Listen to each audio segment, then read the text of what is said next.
국립민속박물관에 근무하는 오창현이라고 합니다. 오늘 그 발표 드릴 내용은 그 어촌, 농촌 간의 비교라기보다는 좀 한일, 한국과 일본의 그 멸치 소비와 관련된 그 발표를 하도록 하겠습니다. 근데 뭐 주된 내용은 주로 이제 한국에서 멸치와 관련된 어업 기술 혹은 뭐 식생활 이런 부분이 좀 많이 나올 텐데요. 그 기존 제가 다룰 부분이 이제 그 식민지와 관련이 좀 돼 있어서 식민지와 관련된 부분을 좀 말씀드리면 기술 연구, 특히 어업 기술에 대한 연구가 상당히 그 부진했었는데, 뭐 특히 이제 생업 연구를 포함을 해서 이제 생업 연구가 부진했는데, 대체로 그 부진한 이유 중에 하나가 그 일본에서 주로 기술이 유입이 많이 되기 때문에 어촌이라든가 하여튼 그 생업 기술 자체가 대체로 이제 그러한 가정하에서는 비효율적인 이제 조선 혹은 이제 그 한반도의 어업 기술이 효율적인 일본의 어업 기술에 의해서 이제 일방적으로 대체되어 가는 과정으로 설명하는 경우가 많았습니다. 그래서 이러한 과정하에서는 이제 일본의 어업 기술에 의해서 한국 근대가 이제 근대화됐다. 반대로 또 한국이 새로운 어업 기술을 개발할 수 있었는데 일본에 의해서 이제 그 어업이 수탈당했다라고 하는 이제 이분법적인 이제 시각이 크게 대세가 되었는데요. 마찬가지로 뭐 민속학회에서도 식민지기를 거치면서 민속이 새롭게 만들어졌다, 혹은 식민지를 거치면서 민속이 고유의 우리 민속이 뭐 망가졌거나 이제 왜곡되었다, 이런 관점하고 이제 일맥상통하는 얘기인데요. 여기에 대해서 이제 그동안 제 연구로 이제 그 주로 어업 기술이 이제 일본에서 그냥 단순 전파가 아니라 조선 어민 혹은 이제 한국 어민들의 생업 전략의 하나로서 기술이 변용이 이루어졌다라고 하는 부분을 강조했고요. 그래서 기술이 이제 일본에서 들어와서 이제 한국 내에서 이제 다른 형태의 모습을 갖게 되는 것을 강조했었습니다. 또 하나는 한국과 일본의 이제 민족 관습, 소비 관습이 다르기 때문에 특정한 어업 기술이라든가 상업 유통 형태 그리고 문화들이 이제 지속되었다, 이런 두 가지 관점을 보여줬는데요. 그 기존 연구에서는 주로 제가 그 의뢰품과 관련돼서 이제 도미, 뭐 조기라고 하는 이제 일본하고 한국이 이제 완전히 이제 비교되는 형태의 의뢰품들을 가지고 이제 그 기술 변동 혹은 변형 혹은 지속에 대해서 설명을 했었는데, 오늘은 좀 그거와 좀 별개로 멸치에 대해서 한번 이야기를 해보려고 합니다. 그 보시는 그 화면에 나온 게 이제 멸치인데 약 한 12cm 정도 되는 그게 이제 물고기입니다. 이게 성체인데요. 가장 컸을 때 물고기인데, 이 멸치와 관련돼서는 이제 지금 한 4개 정도 그 지방문화재로 등록되어 있는 걸 볼 수가 있습니다. 주로 노래가 많은데요. 그리고 그 멸치가 우리 한국인의 일상생활에 굉장히 밀접하게 다가와 있는데요. 일상생활에. 이게 보시면 지금 화면에 나타난 거는 작년에 저희 박물관에서 한국과 일본의 그 식문화 전시, 밥상지교라고 하는 전시를 했었는데요. 이 전시를 보시면 일본의 대표적인 음식, 한국의 대표적인 음식이라고 해서 아마 뭐 임의적으로 혹은 이제 그 어떠한 그 좀 조정을 가해서 이제 전시를 하게 되었는데, 이제 왼쪽에 보시면 이제 보시는 왼쪽이 이제 일본 사람들이 많이 먹는 음식, 오른쪽이 이제 한국 사람이 많이 먹는 음식인데, 1번이 이제 우렁 된장국이고, 이제 멸치가 들어간 음식을 보시면 이제 된장국에도 이제 멸치 국물을 많이 내니까 이제 그 우렁 된장국에도 멸치가 들어가고, 또 3번 견과류 멸치볶음이라고 하는 이제 그 멸치를 볶아서 먹는 형태를 아주 굉장히 한국에서 광범위하게 소비하고 있어서 그 부분이 있고, 그리고 배추김치에도 역시 뭐 지역별 특성은 있긴 하지만 그 멸치젓이 들어갑니다. 멸치젓국이 들어가게 되죠. 그리고 뭐 6번에 이제 총각김치에도 이제 마찬가지일 수 있고요. 그리고 7번에 호박전 같은 경우에도 이제 뭐 들어갈 수도 있습니다. 예. 자, 이렇게 굉장히 가까운데, 근래에 지금 제 발표문을 보시면 근래에 그 많이 나왔던 이야기들 중에서 그 멸치와 관련된 그 건멸치, 그러니까 멸치를 말려서 이제 먹는 식문화가 일제시대 때 들어왔다, 그리고 일본인에 의해서 이제 만들어졌다, 그래서 한국에서 그런 얘기가 굉장히 많이 나옵니다. 뭐 책을 비롯해서 이제 미디어 같은 데서도 그런 게 되게 일반적으로 이제 상식적으로 퍼져 있는 수준으로 많이 나오고 있는데, 근데 좀 문헌을 좀 검토해 보면 특히 이제 19세기 초반에 이제 주로 박물학자들이 멸치족이라고 제가 칭하는 이제 그 사람들의 이제 문헌을 검토해 보면 이 멸치라는 게 그렇지 않다라는 것을 알 수가 있습니다. 그래서 보시면 그 지금 여기서도 보시면 이제 여기 그 건자라고 해서 이제 그 건자가 그 건자 역시 일용 항찬으로 이제 먹을 수 있다라고 되어 있죠. 그래서 굉장히 광범위하게 되어 있는 걸 알 수가 있는데 이 글에서 보면 이제 일본인에 대한 이야기가 나옵니다. 약간 비교 문화적인 관점을 좀 발휘해야 될 것 같은데요. 보시면 이제 이 그 표해록이라고 하는 이제 다른 책을 인용을 하면서 이제 일본에서도 이제 멸치와 비슷한 것을 먹고 있다라는 얘기를 지금 여기서 하고 있습니다. 그래서 그 멸어를 3-4개를 이제 반찬으로 먹고 있다라고 한다라고 하고 여기에 대해서 이제 우리나라의 이제 멸치하고 비슷한데 여기 보시면 우리나라의 멸치와 비슷한데 네, 우리나라의 용어하고 크기가 비슷하다. 용어는 전어류를 말하는데요. 그러니까 다시 말해서 이제 이 19세기 초반의 글에 보면 이 멸치를 건조해서 말린 멸치를 먹고 있긴 한데 그 멸치도 그리고 일본에서도 그 멸치를 먹고 있긴 한데 일본인들이 먹고 있는 멸치는 우리가 먹는 멸치보다 굉장히 크다는 얘기를 하고 있습니다. 그래서 이게 되게 중요한 이야기인데 왜냐하면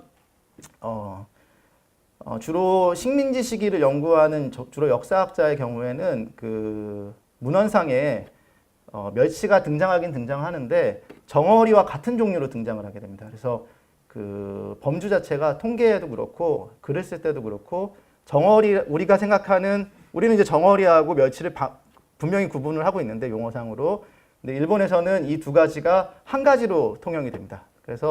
그런데 그 부분을 좀 이제 보셔야 될 것 같은데 조금 빨리 넘어가겠습니다. 길어서. 근데 이 그 우에이어버라고 해서 이제 그 경상남도 이제 남부지방의 그 어류에 대해서 적은 이제 그 많이 알려진 이제 그 책이 있는데요. 이 책에 보면 그 정어리하고 증어리라고 해서 정어리를 이야기하고 있는데 이제 정어리에 대해서 잘 상하기 때문에 잘 안 먹는다고 얘기합니다. 그래서 이 문구 때문에 많은 학자들이 이제 혹은 이제 많은 이제 대중 비평가들이 증어를 먹지 않는다라는 이 문구 때문에 한국에서 멸치 먹는 문화가 굉장히 없었다라고 하는 이제 근거로 사용되곤 하는데 근데 자세히 보시면 이 뒤에 보면 멸치를 따로 설명하고 있습니다. 그 말자어라고 하는 이제 멸치를 설명을 하면서 연해 도처에서 이제 나오고 있고 또 한성에서도 이제 소매품으로 말려가지고 이제 건멸치를 먹고 있다라고 얘기가 나오고 있습니다. 그래서 그리고 이것이 이제 이 문구를 가지고 이제 굉장히 이제 그 건멸치가 광범위하게 먹고 있음을 알 수가 있는데요.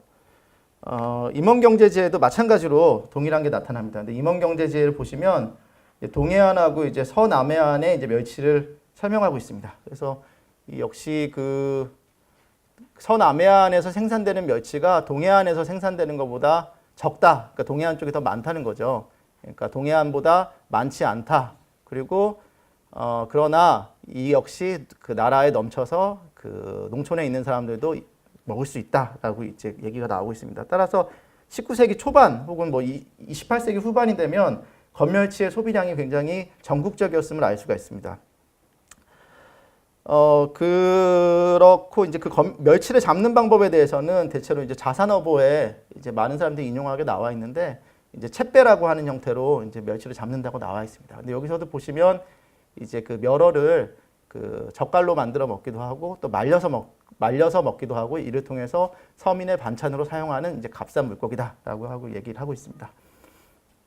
이제 이 흑산도에서는 이제 멸치를 주로 그 봄에 늦봄경에 이제 잡게 되는데요. 이제 그게 그 다른 어종하고 좀 겹치는 경향이 있어서 그랬던 것 같습니다. 여하튼 이 부분에 대해서는 다시 말씀을 드리고요. 예. 그 멸치를 보시면 그 멸치의 이동로를 보시면 주로 이제 한반도 남부 지역에 있다가 이제 그 봄철이 되면 이쪽 그 까만색 굵은 줄에 이제 그 월동하는 곳이고요. 남부 지방에 있다가 봄철이 되면 이제 남부 연안가로 다가오기 시작합니다. 다가오기 시작하고 그걸 따라서 이제 북상해 가지고 점점점 동해안으로 올라가게 됩니다. 따라서 이제 남부 연안이 멸치의 주 생산지가 됐어야 되는데 아까 말씀드렸다시피 그 조선 후기 혹은 그 조선 말기까지 가장 생산량이 많았던 건 이 동해안 지역입니다. 왜 그럼 동해안 지역이 많았는가에 대해서도 설명이 돼야 되는데 좀 설명을 해보도록 하겠습니다. 어쨌든 여기까지가 그 한국의 검멸치 문화가 없었다, 혹은 그게 식민지 시기에 생겼다라고 하는 일반적인 그 논지에 대한 좀 반박을 해봤고요. 근데 이제 일반적인 논지에는 반박이 됐는데, 반박을 했다라고 생각을 하는데, 실제 우리가 그 관련된 문화들 혹은 이제 상품들을 보게 되면 그 한국의 멸치 문화가 일본의 식민지하고 굉장히 관련이 깊은 걸 알 수가 있습니다. 이게 이제 보시면 저희 동네 슈퍼인데요. 슈퍼에 가시면 뭐 다른 동네도 비슷할 수 있는데, 이제 멸치 이름이 보면 뭐 고바 멸치, 가이리 멸치, 그다음 지가이리 멸치, 그다음 여기 보면 지리 멸치라고 써 있죠. 이게 다 그 일본에서 온 일본 용어를 이제 그대로 일상생활에 사용하고 있는 건데요. 근데 사실 그 이 이름이 어떤 거를 표현하는지에 대해서는 그 한국에서도 거의 잘 모릅니다. 일상적으로는 모르고, 심지어 이제 지리멸 같은 경우에는 이제 지리멸이라고, 지리맨이라고 하는 일본 용어가 있는데, 그게 이제 한국의 지리멸과 이제 동일하다 해가지고 이제 마치 이제 고유어처럼 사용되기도 합니다. 그리고 이렇게 이제 그 멸치가 굉장히 이제 비싸게도 이제 팔리는 것을 볼 수가 있습니다. 건멸치가. 그래서 이런 문화가 그럼 다 어디서 왔느냐? 이런 문제가 나는데, 그리고 남해군에 가서 이제 조사를 해보면 멸치와 관련된 용어들이 이렇게 나옵니다. 그래서 주로 현재는 이제 대멸, 세멸, 자멸이라고 하는 이제 그 한자식 표현을 쓰고 있는데, 근데 그럼에도 불구하고 대체로 어민들 사이에서는, 혹은 이제 그 뭐 우리 어민뿐만이 아니라 소비자 사이에서도 일본어가 익숙한 것이 사실입니다. 그래서 오바, 지리멸, 가이리, 고바, 주바 이렇게 돼 있는데요. 뭐 일본어 이제 표현이야 조금씩 다 다르게 쓰고 있는데 이렇게 알 수가 있습니다. 그리고 또 뭐 여수시의 경우에도 거의 유사한 용어를 약간씩 그 지역 사투리가 들어간 발음 형태로 사용되고 있습니다.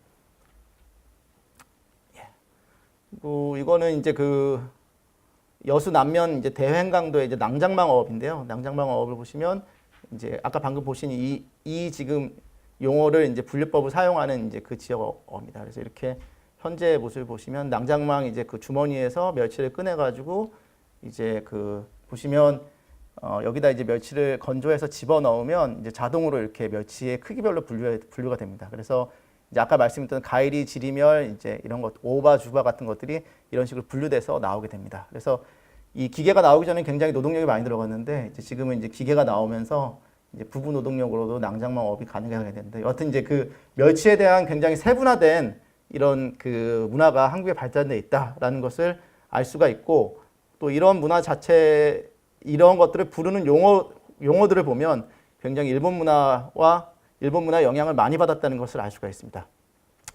자, 그러면 그 용어가 어디서 왔느냐라고 하면, 자, 여기서 왔습니다. 이게 지금 일본 카가와현에서 부르고 있는 멸치를 말인데요. 사실 그 보시면 이제 오바라고 해서 방금 전에 나왔던 오바, 주바, 고바, 가이리, 지리맨 이렇게 해서 그 멸치를 구분하고 있습니다. 현재 우리가 쓰는 용어랑 거의 유사한데요.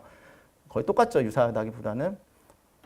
근데 여기서 그 한 가지 그 보실 점은, 우리는 이제 이거를 사실 이제 우리나라가 더 세분화되어 있습니다. 멸치에 대한 분류라든가 아니면 용어들이 더 세분화되어 있는데요. 이제 그거는 이제 제가 오늘 그 나눠드린 이제 발표문을 보시면 자세히 나와 있는데, 여기서 좀 주의해서 볼 거는 일본에서는 이 이리꼬하고 이제 지리맨을 구분을 했다는 겁니다. 한국에서는 이걸 일렬로 설명을 했는데 구분을 했는데요. 보시면 이 지리맨이라는 거는 일본에 가시면 이제 그 일본 그 밥을 먹을 때 그 위에 이제 뿌려가지고 이렇게 그 멸치를 놔서 먹는데, 이 경우에 이 위에 올라가는 게 지리맨이 됩니다. 일본에서 멸치를 먹는 또 하나의 방법은 우리처럼 국물을 낼 때 사용합니다. 국물을 낼 때 사용하는데, 대표적인 게 이제 다시마하고 카츠오부시하고 그 다음에 이제 그 버섯을 넣어서 이제 국물을 내는데, 거기에 이제 멸치도 들어가게 됩니다. 근데 대표적인 국물 내는 도구는 이 상단하고 요 세 가지고요. 멸치는 약간 지역성이 강해서, 그리고 소비되는 지역이 아주 넓은 것은 아닙니다. 라고 알고 있습니다. 또 한 가지는 우리가 가장 잘 알고 있는 이제 볶음 멸치인데요. 이 볶음 멸치는 한국에서는 굉장히 광범위하게 먹는데 일본에서는 그렇게 많이 먹지 않습니다. 특히 그 정월에 그 정월 세시 음식으로 일부 먹는 경우가 있습니다. 그 정월 세시 음식을 먹는 이유는, 이 볶음 멸치를 부르는 이유가 이름이 타즈꿀이라고 해서 그 이제 그 논을 경작하다 이런 의미가 있어가지고, 이제 세시 때 이제 그 농업이 잘 되게 해달라고 해서 일시적으로 먹는 경향이 있는데, 우리처럼 광범위하게 먹지는 않고 있습니다. 그 이제 일본에 방금 말씀드렸던 요 지역을 가보면 이제 마찬가지로 이제 이 밭지망이라고 해서 이제 그물을 그 두 선박에 넣어서 이제 그거를 이제 그 끌어와서 이제 그물을 넣어서 이제 그 공장에서 삶아서 말리는 건조해서 하는 방식으로 멸치를 생산하고 있습니다. 한국에서 기선건염망이라고 부르는 게 일본에서는 밭지망으로 불리고 있습니다. 네. 근데 밭지망에 대한 조금 뭐 여담을 드리면 밭지망이라는 게 어디서 왔냐라고 좀 찾아봤는데 바지에서 왔다고 그러더라고요. 이 뭐 정확한 학설인지 모르겠는데 이제 그쪽 학예사 얘기로는 이제 바지에서 왔다고 하는데 이게 모양이 그물 모양이 바지처럼 생겼습니다. 한국의 바지처럼 생겼는데 그 바지라고 하는 표현이 일본에서는 바지 우리가 얘기하는 그 바지를 지칭한다고 하더라고요. 그래서 그게 거의 이렇게 뭐 방언이라든가 아니면 속어 수준이 아니라 굉장히 일상적으로 사용되는 용어에서 바지라고 하는 밭지라고 하는 표현이 많이 사용된다고 합니다. 그래서 뭐 근데 이게 이제 한국의 바지에서 왔을까 이런 생각도 좀 들었었습니다. 뭐 이곳에 있는 문서고 이제 통영을 이제 가보면요. 통영에 가보면 이제 그 세노야라고 하는 혹시 노래 아세요? 세노야? 네.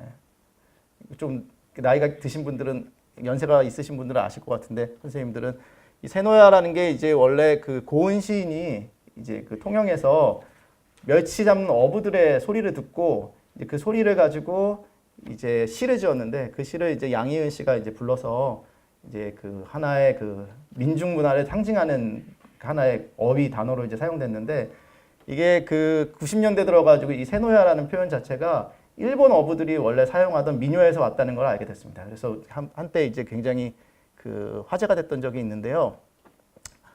또 그리고 한 군데 보시면 그다가 이쪽은 이제 창원 역사민속관인데 통영에서 좀 북부로 올라와서 이제 마산만 쪽으로 오면 이제 있는 그 창원 안에 있는 역사민속관인데 거기 가서 이제 그 어업 관련 이제 민속과 관련된 걸 설명하는 걸 봤을 때 이제 후린 노래가 이제 나오고 있는데 이 후린 노래를 보면 역시 일본풍의 후렴구들이 사용되고 있는 걸 알 수가 있습니다. 그래서 그 한국의 그 어민 문화에 일본의 문화가 굉장히 많이 들어와 있다는 걸 알 수가 있습니다. 이건 이제 그 통영 서호시장에서 이제 파는 멸치들인데요. 보시면 여기서부터 여기까지 멸치의 종류가 다 다르고 가격이 다 다릅니다. 그래서 멸치 크기별로 종류가 다르고 이름이 다르고 가격이 다릅니다. 아까 보여드렸던 크기별 이름뿐만이 아니라 잡은 시기, 그 다음에 멸치가 뭘 먹었느냐, 그리고 멸치를 삶았을 때 국물이 어떤 색깔이 나오느냐에 따라서 멸치의 이름이 다 달라집니다. 그래서 굉장히 그 멸치의 어휘 혹은 멸치에 대한 이제 굉장히 자세한 이제 분류 기준들이 발생한 걸 알 수가 있습니다. 여기까지 보시면 앞에서 이제 그 일본 문화, 그러니까 식민지 시기 때 멸치가 생겼다, 멸치 문화가 생겼다는 거에 대해서 이제 반대되는 자료를 보여드렸는데 지금까지 자료들은 현장 자료를 보시면 그 한국의 멸치 문화 혹은 멸치업 혹은 멸치 소비 문화가 일본 문화에 아주 직접적으로 연관이 돼 있다는 걸 알 수가 있습니다. 그래서 두 가지가 이제 섞여 있는 걸 알 수가 있는데 그럼 이 섞여 있는 것을 어떻게 설명할 것인가 이런 좀 문제를 한번 짚어보면서 이제 진행해 보겠습니다. 그 멸치와 관련된 그 멸치가 대체로 이제 저희가 그 한국이 1876년에 이제 개항이 되는데 개항이 돼서 이제 그 통산휘천이라는 책을 보면 이제 무역량이 표시가 되어 있는데 이제 그 멸치가 아주 빠른 속도로 그 일본으로 수출되는 것을 알 수가 있습니다. 그래서 보시면 거의 12년 사이에 10배, 9배 가까운 이제 그 양이 이제 수출이 일본이 되고 있었는데 이 수출됐을 때 그러면 이 일본에서 이거를 멸치를 수입을 해서 어떤 용도로 썼느냐? 아마 이 19세기 말 혹은 이제 20세기 초반까지 일본에서 한국에서 수입한 멸치를 사용하는 방식은 비료였던 것 같습니다. 그래서 이 지석영이라고 하는 사람이 이제 1888년에 쓴 글을 보면 한국에서 잡는 멸치를 그냥 온통 일본에 수출하고 있다. 그래서 이거를 보리 농사에 사용하면 그 소출이 배가 될 텐데 한국 사람들은 그걸 사용하지 않고 일본에 아주 값싸게 넘기고 있다는 얘기를 하고 있습니다. 그래서 그리고 근데 이제 재밌는 점은 당시에 이게 수출이 많이 되는 건 알고 있는데 한국의 지역성에 대해서 좀 생각을 해봐야 된다는 겁니다. 왜 어떤 지역에서 멸치가 생산이 됐는가라는 문제에 대해서 보시면 여기를 보시게 되면 이제 조선인이 갖고 있는 어구하고 일본이 갖고 있는 어구가 되어 있는데 강원도 지역에 보면 대부분이 다 이제 조선인의 소유가 되어 있습니다. 한경도도 마찬가지죠. 그 다음에 전라도도 마찬가지죠. 유독하게 이제 일본인의 어구가 많이 보이는 것이 바로 이 경상도 지역입니다. 그래서 경상도 지역에서 일본인 어구가 크게 들었습니다. 또 한 군데 보시면 지금 현재 한국의 멸치 잡는 주력 어구의 기원이라고 얘기해주는 선예망인데요. 역시 이것도 일본에서 일본인 어업자들이 와서만 하고 있습니다. 그래서 주로 이제 일본인이 진출한 곳이 이제 경상도라는 것을 알 수가 있습니다.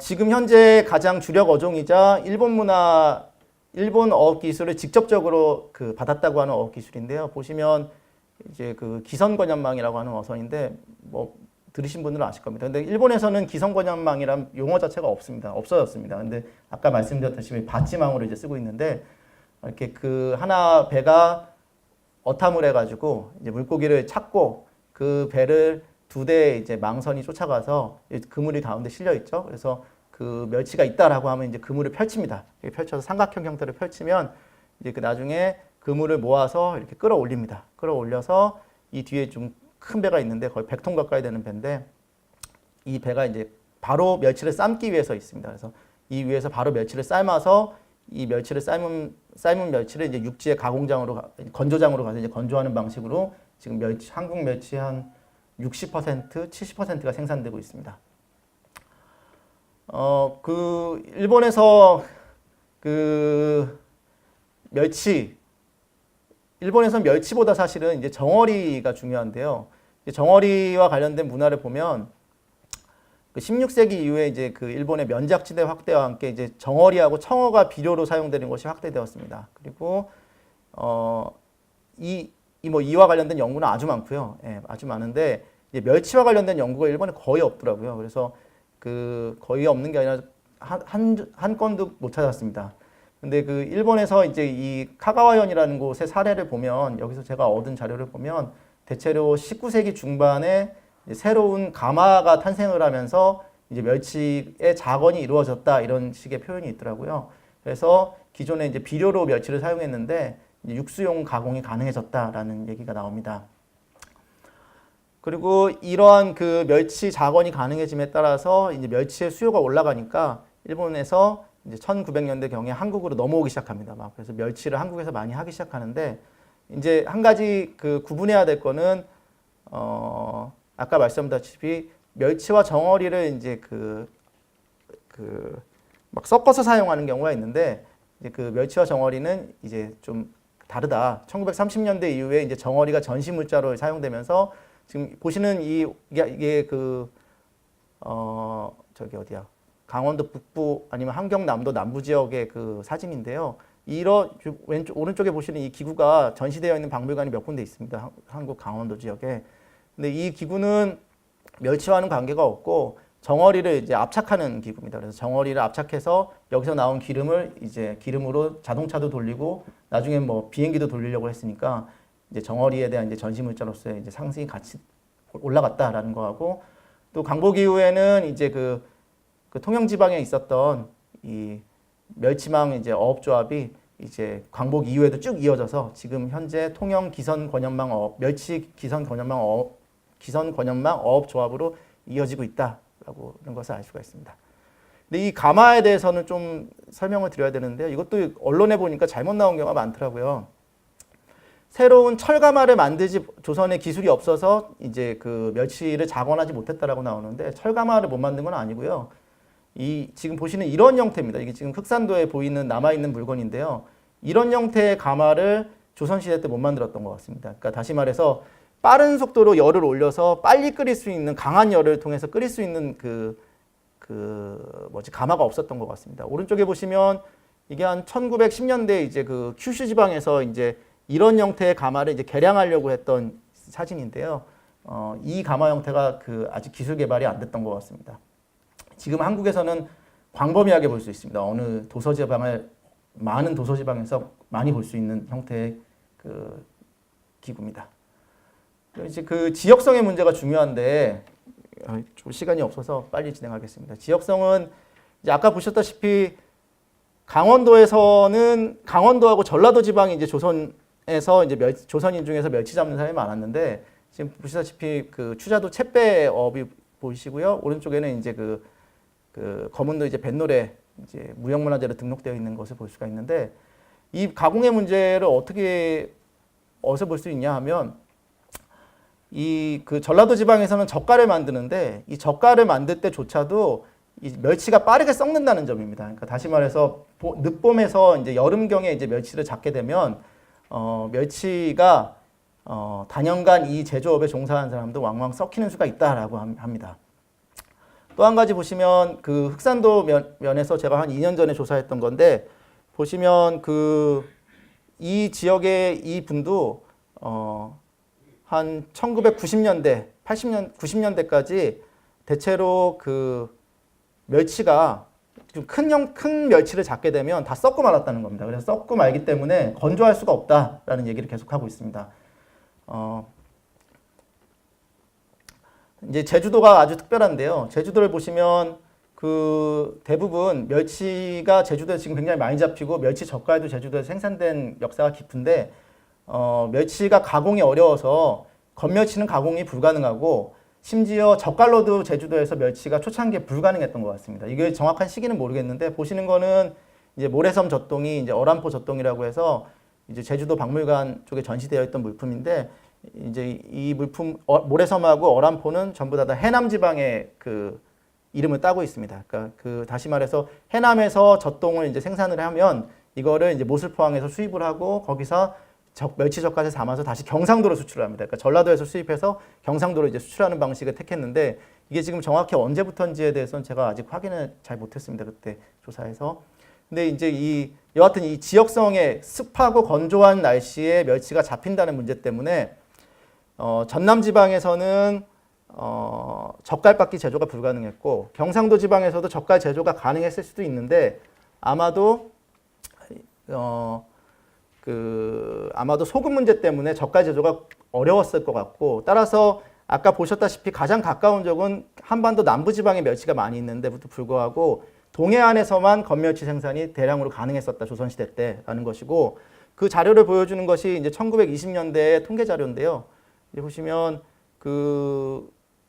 경상도 지방에서 굉장히 많은 양의 멸치가 잡히고 있음에도 불구하고 거의 그 젓갈로 염신으로 제조되는 멸치는 없는 것을 볼 수가 있습니다. 염신은 거의 전라도 지방에 하고 경상북도 일부 지방에서 잡히고 있는 것을 알 수가 있습니다.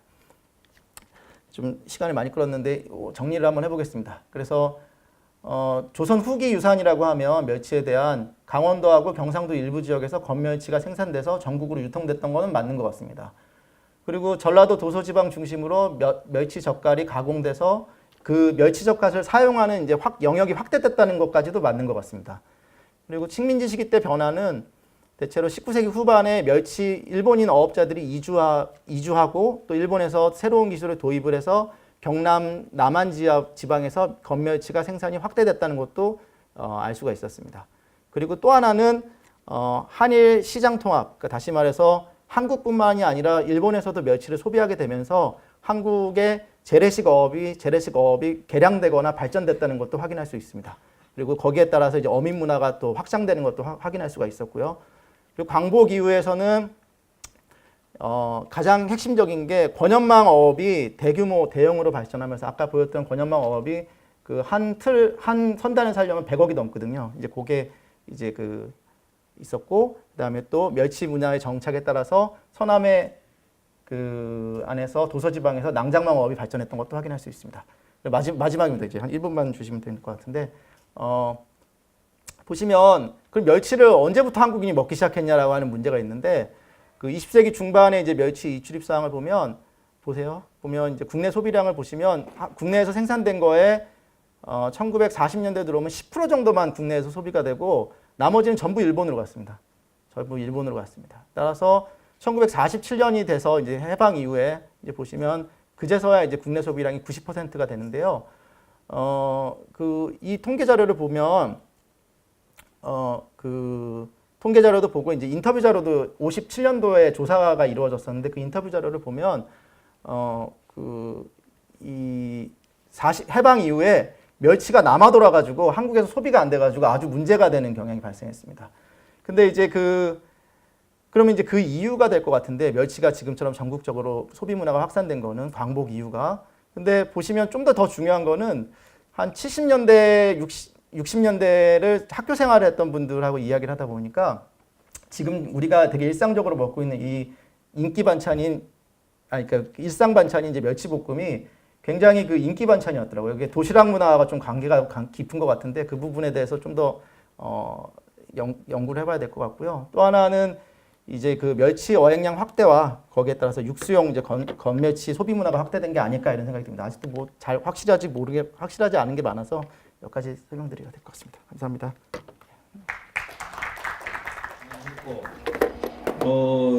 그 김수희 선생의 근대의 멸치, 제국의 멸치라고 하는 책을 아직 제가 읽어보지 못했다가 이 토론 발표문을 받고 나서야 급하게 주문을 해가지고 어제서 읽었습니다. 어제서 읽고 이 토론문은 이 글을 읽기 전에 쓴 토론문입니다. 그래서 오늘 비슷한 얘기이긴 한데 몇 가지 뭐 문제 삼을 건 없고요. 선생님 의견에 거의 전적으로 동의하는 그런 편이어서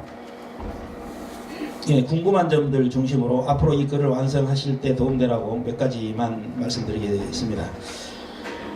김수희 선생이 이제 이 근대의 멸치, 제국의 멸치 책을 통해서 주장을 할 때 조선 어업 문화와 어장을 약탈했다는 관점을 가지고 있습니다. 이 멸치를 중심으로 해서 우리 선생님은 어떤 관점을 가지고 있는지 요거 한번 말씀해 주시고요. 두 번째는 마른 멸치뿐만이 아니라 사실은 국물이라든가 액젓이라든가 이 멸젓, 젓갈에 대해서 오히려 주목하고 멸치 식단이라고 하면 젓갈에 대해서 오히려 주목을 하고 해석을 하는 것이 필요하지 않겠는가. 이제 왜냐하면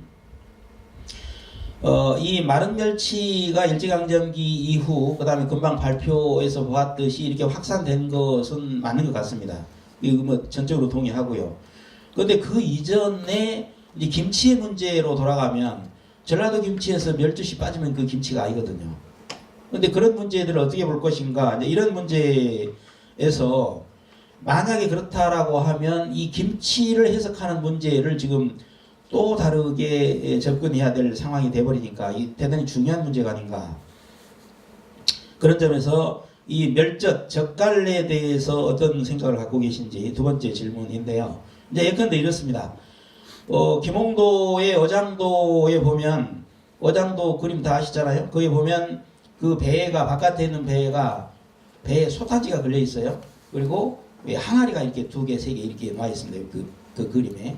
근데 저는 처음에 그 그림을 보고 이거 멸치 삶는 거구나 이렇게 생각을 했는데 그게 아닌 것 같아요. 항아리는 아마 소금인 것 같고 그 다음에 이제 젖동이가 지역마다 조금씩 다르지 않습니까? 이 멸치젓 담는 동이가 항아리 다른데 이 멸치떡도 아니에요. 그러면 이런 문제들은 또 한번 연관시켜 볼 수 있지 않을까 뭐 이런 생각도 들었습니다. 이제 세 번째는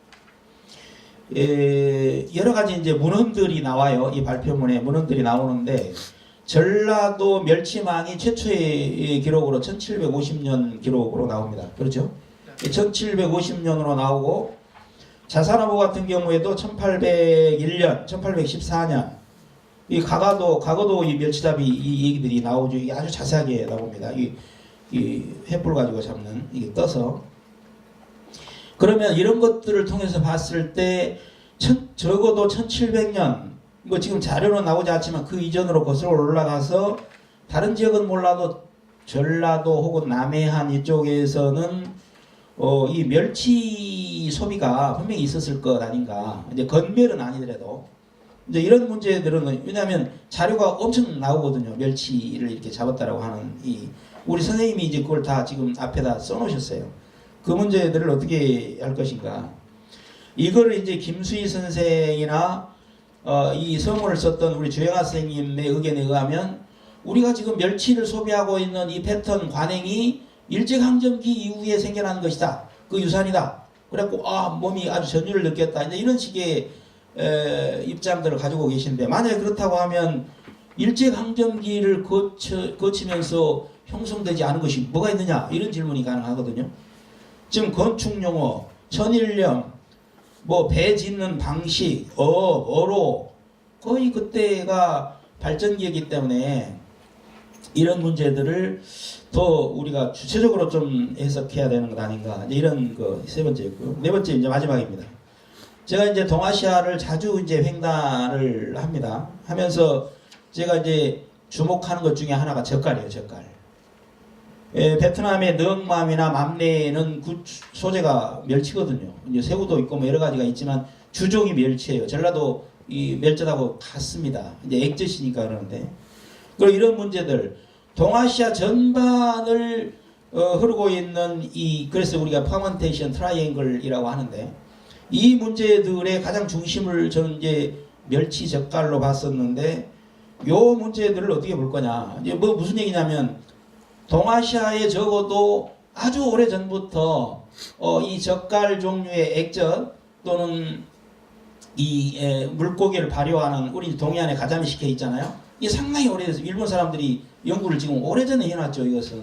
그래서 이제 퍼먼테이션 트라이앵글이라고 그 양반들이 이름을 붙여놨는데, 이 문제들을 그러면 어떻게 볼 거냐. 일제강점기에 만약에 이렇게 됐다라고 하면, 그래서 제가 주로 이제 드린 이 내가 마지막 질문이었는데, 건멸은 확산된 것은 뭐 그건 당연한 것이고, 그건 동의를 하는데, 멸치를 가지고 얘기를 하기 위해서는 그 젓갈을 오히려 더 주목하고, 그 김치의 중심이라고 할 수 있는 전라도를 오히려 더 주목해야 되는 거 아닌가, 이렇게 네 가지 질문을 드렸습니다. 고맙습니다. 네, 감사합니다. 다 저도 재밌게 대답할 수 있는 질문들이라 가지고 약간 말씀을 그냥 드려보면, 편하게 말씀드려보면, 그 근대기의 그 기술 문제 말씀인 거죠. 그 기술이 일본이, 근데 이게 처음에 제가 첫 장에서 말씀드렸다시피 일본의 기술이, 우리가 어촌에 가보면 이게 일본에서 들어왔다 이렇게 얘기를 하긴 하는데, 실제 일본에 가서 그 기술을 물어보면 다른 형태인 경우도 많고, 또 이 우리가 들어왔다라고 생각하는, 이제 어민 입장에서 들어왔다고 생각하는 그 기술 자체가 상당히 변형된 형태, 변형되는 형태가 많습니다. 그러니까 무슨 말씀이냐면, 기술 전파라는 게 이게 단순히 A라는 기술이 A로 들어오는 게 아니라, 이제 그 한반도의 상황 혹은 어민의 그 생존 전략, 생업 전략에 맞게 이제 변형되는 측면이 하나 있는 것이고, 또 하나는 일본에서 그 기술이 사용될 때의 맥락하고 한국에서 그 기술이 사용될 때의 맥락이 전혀 다를 수가 있다는 이 두 가지 지점에서, 저는 이제 그 앞서 말씀드렸던 이제 김수희 선생님이라든가 아니면 주영환 선생님 말씀에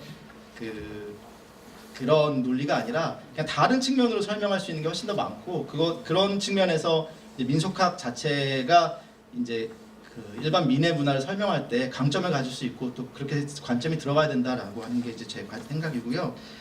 그 두 번째는 그 멸치 젖의 문제인데, 그러니까 멸치젓 혹은 뭐 전라도에서 멸치젓에 어떤 문제가 있느냐 문제인데, 혹은 저는 오히려 선생님 생각을 조금 반대로 말씀을 드리면, 그 멸치젓 자체를 가지고 김치를 담거나 아니면 멸치젓을 사용하는 문화 자체가 근대기에 완성됐다라고 하는 생각이 더 강합니다. 그러니까 무슨 말씀이냐면, 각 지역별로 다녀보면 한국이 그 해안을 많이 끼고 있기 때문에 이 김치에 넣는 젓갈의 형태는 굉장히 다양한 것 같습니다. 그러니까 제가 알 수 있는 형태보다 훨씬 더 다양하고, 젓갈 자체의 형태도 굉장히 다양한 형태가 발전되었었는데, 이제 산업화하고 근대화 과정에서 이러한 다양성들이 이제 하나로 몇 가지 산업화된 형태로 이제 그 표준화가 이루어지는데, 그 표준화 중에서 선택된 것이 저는 멸치젓국 저대기라고 생각을 하게 됩니다. 그래서 그런 문제가 있고, 또 하나는 전라도에서 1750년경에 이제 균역청 사목을 만들기 위해서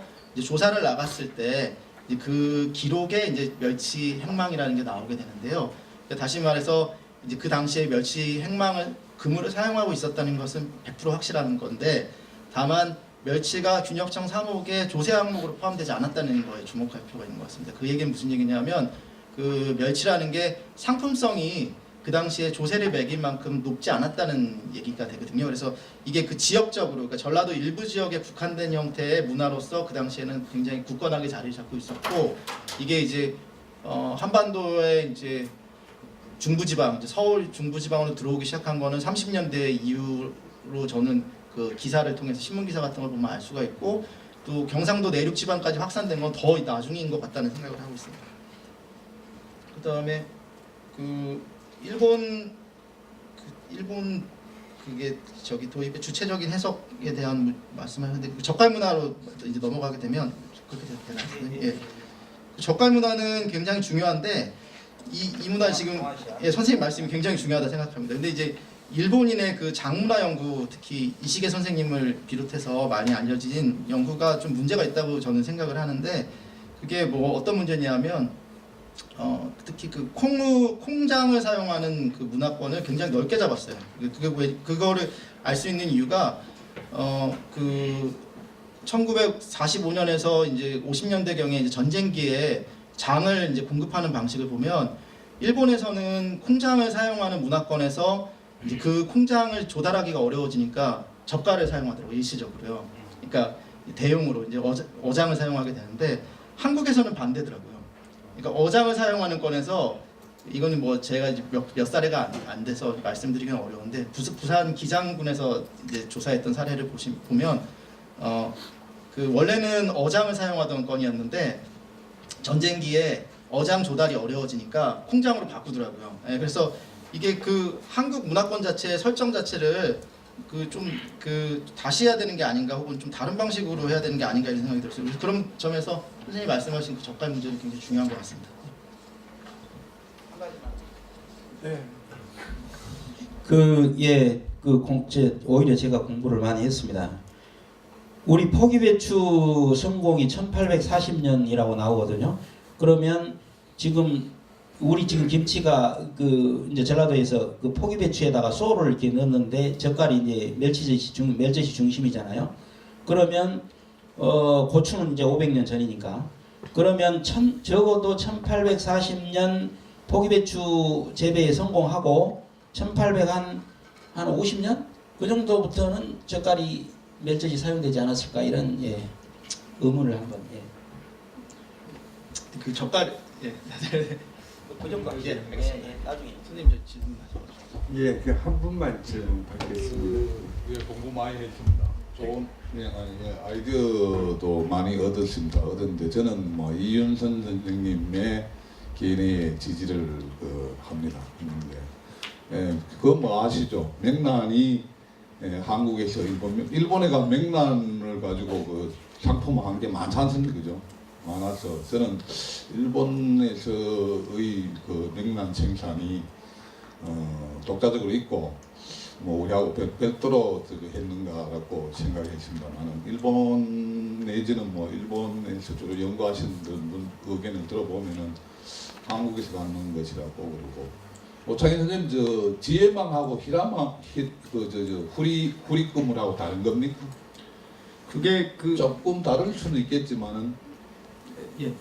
지혜망하고 후리금을은 그 후리금을 안에 지혜망이 들어가는 형태라고 보여주는 게 맞는 것 같습니다. 후리다라는 표현에서는 그러니까 배 위에서 후리는 것도 후리금을이고 그렇죠. 예, 땅에서 후리는 것도 후리금을이라서 이제 그거를 지혜망하고 후리금을 등치시키는 경우가 있는데 그 기술적으로는 좀 다른 동해안에서는 예. 그 후리금을 거의 지혜망이죠. 네, 그렇습니다. 동해안 사비니 안에서. 예, 그러니까 아까 그 젓갈 말씀하실 때 우리 식혜를 또 입고 있거든, 그죠? 식하이, 허이가 아니고 뭐 동아시아에서 젓갈 뭐 민물고기도 하고 굉장히 오래된 전통이 있는데 과연 멸치가 근데 저는 그게 그 일제시대 때 멸치 소비를 국내에서 하지 않은 것은 비교 우위로 보입니다. 우리가 뭐 얼마 전까지 해도 그 성게가 일본에서 상품성이 높았기 때문에 한국인들은 성게를 먹지 못했습니다. 그죠? 해삼이 또 뭐 중국으로 가는 것 그런 걸 생각해 볼 때 1930년대 자료를 갖고 국내에서 거의 소비하지 않다가 반복 후에 멸치를 소비를 많이 하게 됐다. 그 조금 제가 동의하기 어려운 부분에 생각됩니다. 앞으로 그 조선시대의 음식 관련 그 책들 이런 것을 한번 검토하시면은 조금 해명되지 않을까 싶은 생각이 듭니다. 네, 수고하셨습니다. 이 오창현 선생님의 발표는 마치도록 하겠습니다. 두 분께 박수 부탁드립니다.